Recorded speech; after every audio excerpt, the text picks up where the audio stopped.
안녕하세요. 특송을 감사합니다. 우리 요절 말씀 한번 같이 읽도록 하겠습니다. 시작.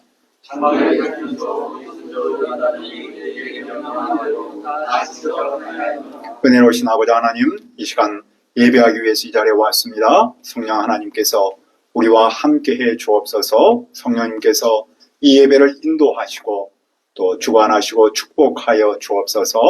감사하고 예수님의 이름으로 기도합니다. 아멘. 세상에는 두 부류의 사람이 있습니다. 약속을 쉽게 어기는 사람과 그 약속을 끝까지 지켜내는 사람입니다. 오늘 말씀은 바로 이 두 사람의 이야기를 우리 앞에 놓습니다. 하나님 앞에서 말씀을 어떻게 대하는지가 그들의 운명을 바꿨습니다. 그들은 누구이며 그들의 삶은 오늘 우리에게 무엇을 말씀하고 있습니까? 첫째, 언약을 깨뜨린 유다 사람. 오늘 말씀도 여호와의 말씀이 예레미야에게 임하는 장면으로 시작합니다. 그때는 바벨론 왕 느부갓네살이 모든 군대와 주변의 여러 왕국과 민족을 거느리고 예루살렘과 그 주변 성읍들을 포위하고 있을 때였습니다. 느부갓네살은 주전 588년부터 586년에 또 쳐들어왔습니다. 그때 여호와의 말씀이 예레미야에게 왔는데 그 내용은 무엇입니까? 그것은 이스라엘의 하나님 여호와께서 유다 왕 시드기야에게 하신 말씀입니다. 여호와께서 이 성을 바벨론 왕의 손에 넘겨버리니 그는 이 성을 불사를 겁니다. 시드기야는 바벨론 왕의 손에서 벗어나지 못하고 반드시 사로잡혀 그의 앞에 끌려갈 겁니다. 그의 눈은 바벨론 왕의 눈을 볼 것이며 그 두 사람은 입과 입을 맞대어서 말할 겁니다. 결국 시드기야는 바벨론으로 끌려간다는 겁니다. 그러나 여호와는 시드기야가 칼에 죽지 않게 합니다. 칼에 죽는다는 말은 전장에서 비참하게 죽는다는 뜻입니다. 여호와 하나님께서 그에게 은혜를 베푸셔서 그렇게 비참하게 죽도록 하지는 않으시고 평안히 죽도록 합니다. 그래서 백성도 그에게 분향하고 애도할 수 있도록 합니다. 그러니까 여호와 하나님께서는 심판하심에도 불구하고 그에게 긍휼을 베푸십니다. 예레미야는 이 메시지를 시드기야에게 그대로 전했습니다. 그때 바벨론 군대는 예루살렘과 요새인 라기스와 아세가만 남기고 모든 성을 함락시켰습니다. 여호와의 말씀이 또 언제 예레미야에게 왔습니까? 시드기야가 예루살렘 백성과 함께 하나님 앞에서 언약을 세운 직후였습니다. 바벨론의 침공 앞에서 두려움에 휩싸인 시드기야와 백성은 하나님께 언약을 맺으며 이렇게 결단했습니다. 히브리 남자와 여자 노예를 모두 자유롭게 하자. 누구도 형제 자매를 더는 종으로 여기지 말자. 이 언약에 모든 백성이 동의했고 각자 자기 노비를 다 풀어주었습니다. 이만큼 그들의 결단이 참으로 대견스럽고 좋아 보였습니다. 그런데 그들에게 무엇이 일어나기 시작했습니까? 그들의 언약은 오래가지 못했습니다. 34장 11절은 이렇게 말씀합니다. 후에 그들의 뜻이 변하여 자유를 줬던 노비를 끌어다가 복종시켜 다시 노비로 삼았더라. 이때는 주전 587년입니다. 바벨론 군대가 애굽의 움직임을 보면서 그들을 견제하려고 했습니다. 그래서 예루살렘을 포위하고 옥죄했던 그 군대가 잠깐 느슨해졌습니다. 이것은 예루살렘 편에서는, 유다 사람 편에서는 숨통이 트인 거였죠. 그러자 예루살렘 사람들의 마음이 곧 변했습니다. 그들은 두려움이 사라지자 풀어줬던 노비를 다시 끌어와서 종으로 삼았습니다. 그들은 입술로는 언약을 맺었지만 마음속 깊은 곳에서는 언약이 없었던 겁니다. 뿌리를 내리지 못했던 것이죠. 이에 여호와의 말씀이 다시 예레미야에게 임했습니다. 하나님은 이스라엘을 과거에 애굽에서 인도하셨을 때 그들과 언약을 이미 세우셨습니다. 그 내용은 형제 히브리온이 팔려왔을 때는 6년만 섬기고 7년째는 무조건 풀어주라는 것이었습니다. 이 내용은 신명기 15장 12절에 근거합니다. 그러나 조상들은 이 말씀에 순종하지 않았고 귀를 기울이지도 않았습니다. 그런데 지금의 백성은 돌이켜 여호와 보시기에 바른 일을 행했습니다. 그들은 여호와 이름으로 불리는 성전 안에서 언약을 세우며 서로에게 자유를 선포했던 것이었죠. 이때까지만 해도 그들의 행위는 조상들과 비교할 때 매우 칭찬받을 만한 일이었습니다. 그러나 그들은 무엇을 했습니까? 34장 16절을 보십시오. 34장 16절입니다. 너희가 돌이켜 내 이름을 더럽히고 각기 너와 그들의 마음대로 자유롭게 하였던 노비를 끌어다가 다시 너희에게 복종시켜 너희의 노비로 삼았도다. 그들은 언약을 맺은 후에 마음을 돌이켜 여호와 이름을 더럽혔습니다. 왜냐하면 자유롭게 놓았던 노비를 다시 다 불러다가 자기 노비로 다시 삼았기 때문입니다. 다시 말해서 그들은 신명기의 언약을 깨버린 겁니다. 왜 그들은 언약을 깼을까요? 그 이유는 위기 때만 말씀을 붙드는 신앙 때문이었습니다. 그들은 바벨론 군대가 쳐들어와서 죽음의 공포가 몰려오자 두려워하며 하나님께 나아갔고 하나님의 말씀을 붙들고 하나님과 언약을 맺었습니다. 그래서 형제 자매를 자유롭게 풀어주었죠. 그러나 바벨론 군대가 잠시 물려가자, 다시 말해서 상황이 좀 나아지자 말씀을 버리고 자기 욕심을 따라서 행동을 했던 겁니다. 그들은 위기 속에서는 말씀을 붙들지만 평안할 때는 말씀을 버리는 그런 전형적인 신앙의 모습을 보여주고 있죠. 겉으로는 말씀대로 사는 듯 보이지만 속에서는 자기 욕심이 또아리를 들고 있었던 겁니다. 이런 모습은 오늘 우리에게도 실은 낯설지 않습니다. 우리도 위기 앞에서는 하나님께 순종하겠다고 약속하지요. 기도도 하고 결단도 하고, 그리고 실제로 삶의 현장 속에서 그렇게 말씀대로 살아갑니다. 그러나 형편이 나아지고 상황이 나아지면 그 말씀을 쉽게 잊어버리기 쉽습니다. 하나님 앞에서 했던 그 결단이 갑자기 사라져버립니다. 하나님과의 언약보다도 자신의 편안함과 욕심을 더 중요하게 여기기 쉽습니다. 이런 신앙을 우리는 언약을 깨뜨리는 신앙이라고 부릅니다. 하나님은 언약을 깨뜨리는 자들을 어떻게 다스립니까? 먼저 하나님은 그들의 죄를 적나라하게 지적하십니다. 그들의 노비에게 자유를 주었다가 취소한 것은 곧 여호와의 말씀에 불순종한 일이었습니다. 하나님은 형제 자매에게 자유를 선포하지 않은 그들에게 역설적으로 자유를 선포합니다. 즉 여호와는 그들에게 칼과 전염병과 기근에 자유롭도록 하십니다. 이것은 언어적 반어로서 너희가 자유를 빼앗았으니 이제 너희는 재앙에게 자유롭게 내주겠다라는 뜻입니다. 그 결과 그들은 온 세상으로 흩어졌습니다. 그 이유는 그들이 언약을 스스로 어겼기 때문입니다. 그들이 본래 언약을 할 때는 어떻게 했습니까? 송아지를 둘로 쪼개고 그 조각 사이로 지나면서 여호와 앞에서 언약을 맺었습니다. 이것은 만일에 언약을 깨면 이 쪼개진 송아지처럼 심판을 받을 것이라는 자기 고발에 대한 모습이었습니다. 그런데 그들이 언약을 깼기 때문에 하나님은 그들의 맹세대로 원수의 손과 그들의 생명을 노리는 자의 손에 다 넘기십니다. 그래서 그들의 시체는 공중의 새와 땅의 짐승의 먹이가 됩니다. 시드기야 왕과 고관들 모두가 다 바벨론 왕의 손에 넘겨집니다. 유다의 성읍들은 주민이 끊어져서 황폐한 도시로 전락하고 맙니다. 이처럼 위기 속에서만 하나님의 말씀을 붙드는 그들의 신앙의 결말은 비참합니다. 언약을 깨뜨린다는 것은 단순한 약속 위반이 아닙니다. 그것은 하나님을 자신의 이익을 위한 수단으로 삼는 불신앙의 폭로이기 때문입니다. 하나님은 그런 신앙을 심각한 배신으로 보십니다. 그러므로 오늘 우리는 이 말씀 앞에서 스스로 돌아봐야 합니다. 나는 위기 속에서만 말씀을 붙드는 사람인가? 아니면은 어떤 상황에서도 말씀을 지키는 사람인가? 그렇다면 어떤 상황에서도 말씀을 지키는 사람이 있습니까? 둘째, 말씀을 지킨 레갑 사람. 여호와의 말씀이 유다왕 여호와김 때 예레미야에게 왔습니다.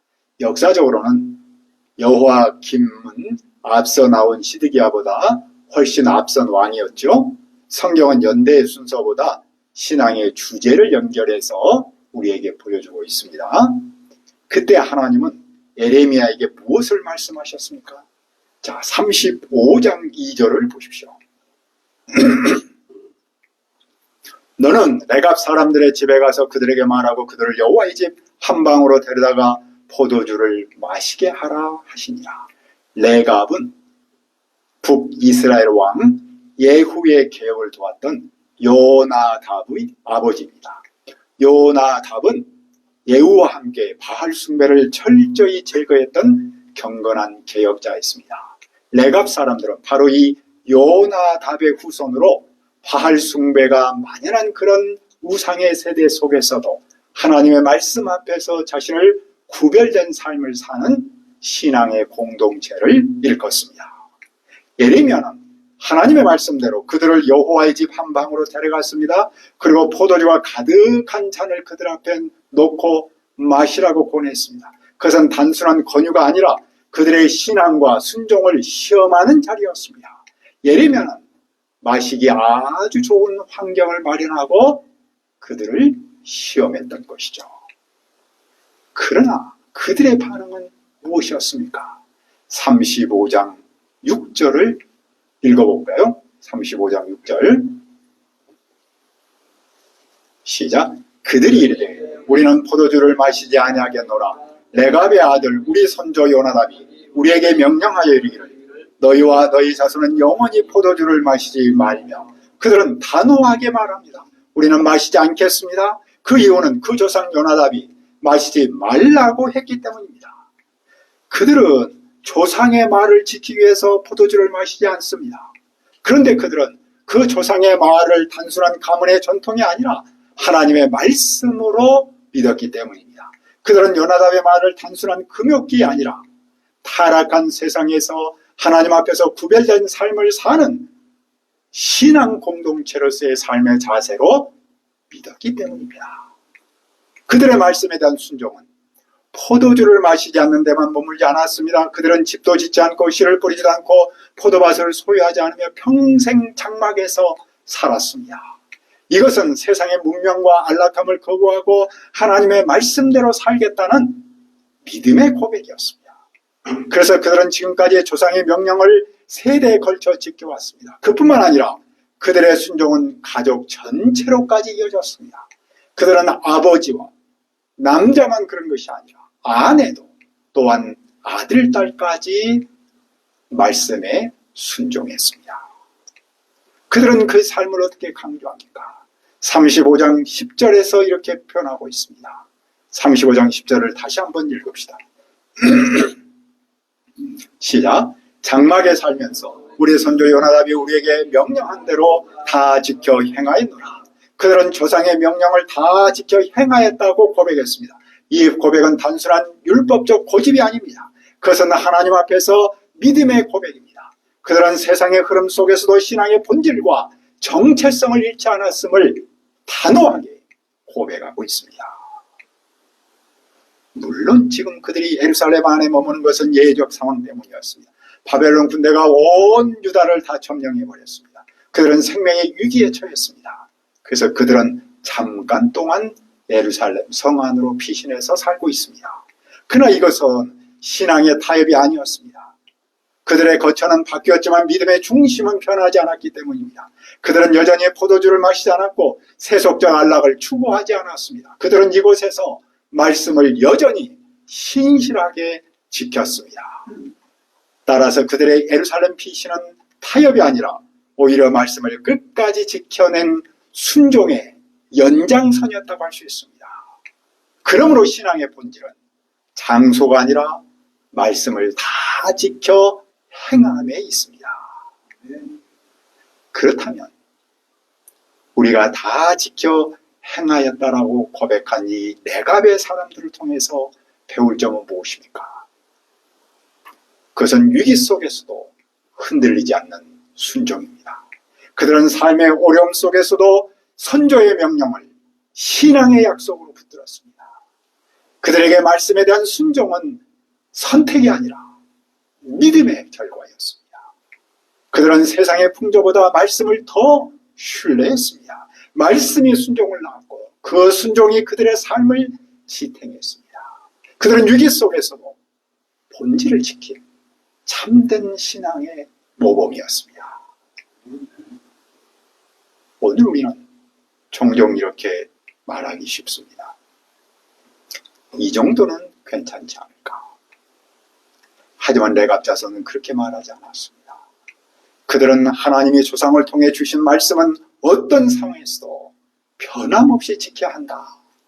그런 삶의 태도를 가졌습니다. 하나님은 큰 일을 하는 사람보다 작은 약속일지라도 지키는 사람을 기뻐하십니다. 하나님은 어떤 상황에서도 말씀을 우선하는 사람을 쓰십니다. 우리의 환경은 매일 바뀝니다. 그러나 하나님의 말씀에 대한 순종은 결코 흔들려서는 안 됩니다. 세상은 변하고 환경은 흘러내리지만 신앙의 본질은 하나님의 말씀에 대한 변함없는 순종에 있습니다. 그때 여호와의 말씀이 예레미야에게 임했는데 무엇을 말씀합니까? 하나님은 예레미야를 통해 유다와 예루살렘 사람들에게 말씀하셨습니다. 하나님은 그들이 하나님의 말씀을 듣고 교훈을 받기를 바라셨습니다. 다시 말해서 하나님은 당신의 사랑하는 그 유다 백성이, 예루살렘이 바로 이 레갑 사람처럼 그런 말씀에 순종하는 삶을 살기를 바랐습니다. 왜냐하면 레갑의 아들 요나답이 그 자손에게 포도주를 말라고 한 그 명령이 이루어졌기 때문입니다.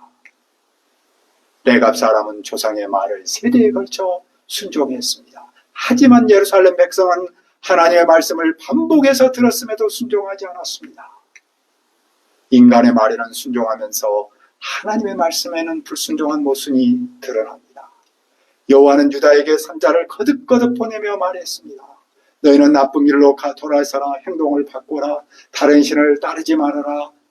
그래야만 여호와께서 이 땅에서 평안히 살도록 하겠다. 하지만 그들은 귀를 기울이지 않았고 거부했습니다. 레갑 자손은 초상의 말에 순종했지만 유다 백성은 여호와 하나님의 말씀에 불순종했습니다. 그래서 하나님은 유다와 예루살렘에 말씀하신 모든 재앙을 내리셨습니다. 하나님은 그들에게 말씀하셨으나 그들은 듣지 않았고 하나님이 그들을 불렀으나 그들은 대답하지 않았습니다. 그 결과는 심판뿐이었습니다. 하지만 하나님은 내각 가문을 어떻게 했습니까? 만군의 여호와 이스라엘의 하나님이 너희 선조 요나답의 명령을 순종하여 모든 규례를 지키며 그가 너에게 명령한 것을 행하였도다 라고 인정하셨습니다. 그러므로 이렇게 복을 선포하셨습니다. 35장 19절을 읽읍시다. 35장 19절 시작. 그러므로 만군의 여호와 이스라엘 하나님께서 이와 같이 말씀하시니라. 레갑의 아들 요나답에게서 내 앞에 설 사람이 영원히 끊어지지 아니하리라 하시니라. 내 앞에 설 사람이 영원히 끊어지지 아니하리라.